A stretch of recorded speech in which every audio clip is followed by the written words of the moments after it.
গভীর রাতে কচ্ছপ উদ্ধার। জলপাইগুড়ির পান্ডাপাড়া জগন্নাথ কলোনি এলাকার বাসিন্দা রবি হাজরা রাস্তায় হাঁটতে গিয়ে একটি কচ্ছপ দেখতে পান। কচ্ছপটিকে উদ্ধার করে বাড়িতে রেখে খবর দেন পরিবেশ প্রেমী স্বেচ্ছাসেবী সংস্থা গ্রিন জলপাইগুড়িকে। খবর পেয়ে কচ্ছপটিকে উদ্ধার করতে ছুটে যান গ্রিন জলপাইগুড়ি স্বেচ্ছাসেবী সংস্থার সম্পাদক অঙ্কুর দাস ও দপ্তর সম্পাদক সৌরভ পাল। গ্রিন জলপাইগুড়ি স্বেচ্ছাসেবী সংস্থার সম্পাদক অঙ্কুর দাস জানান, আমরা কচ্ছপটিকে আপাতত আমাদের হেফাজতে রাখছি। আগামীকাল বন দপ্তরের হাতে তুলে দেওয়া হবে অথবা বন দপ্তরের অনুমতি সাপেক্ষে রিলিজ করে দেওয়া হবে।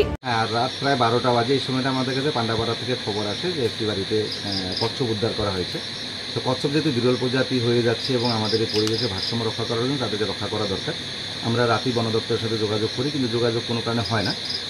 আমরা রাতে সেই কচ্ছপটাকে উদ্ধার করে নিলাম এবং রবি হাজরাকে আমরা কৃতজ্ঞতা স্বীকার করছি যে ওর মধ্যে যে সচেতনতার বার্তা আছে যে একটা কচ্ছপ যাকে বাঁচানো দরকার আমাদের পরিবেশে ইকোসিস্টেম ঠিক রাখার জন্য, তাকে আমরা কৃতজ্ঞতা স্বীকার করছি এবং আমরা কচ্ছপটা নিয়ে যাচ্ছি। আগামীকালকে বন দপ্তরের হাতে তুলে দিব অথবা বন দপ্তরের পরামর্শ মতো আমরা এটাকে রিলিজ করে দেব। অঙ্কুর দাস, সাধারণ সম্পাদক, গ্রিন জলপাইগুড়ি।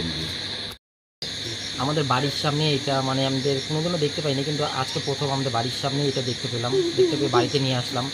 তা বাড়িতে আসার পর বাড়ির থেকে সবাই মিলে বললো, বুদ্ধি করে নিয়ে বললো যে গ্রিন জলপাইগুড়ি আমাদের আছে এনজিও, এনাদের ফোন করে এটা দিয়ে দেওয়া উচিত।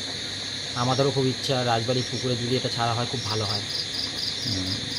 আর কি উদ্ধার করলেন? এটা একটা কচ্ছপ। আপনার নাম? এবং আমার নাম হলো রবি হাজরা, আমাদের বাড়ি হলো পান্ডাপাড়া জগন্নাথ কলোনি।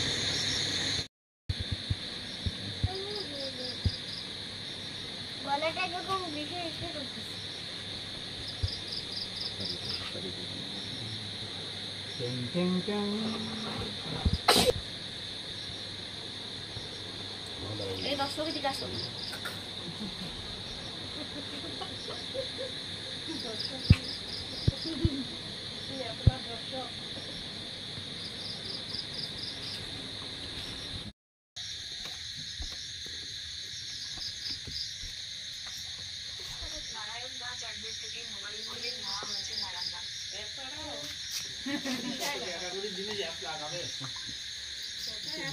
তোমাদের রাতে 12টার বেশি বাজে। যে অবস্থা করে আছি আমরা,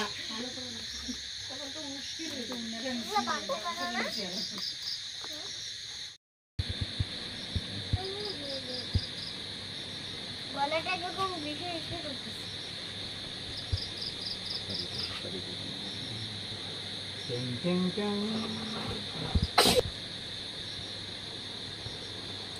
এই দর্শকের দিকে আসুন।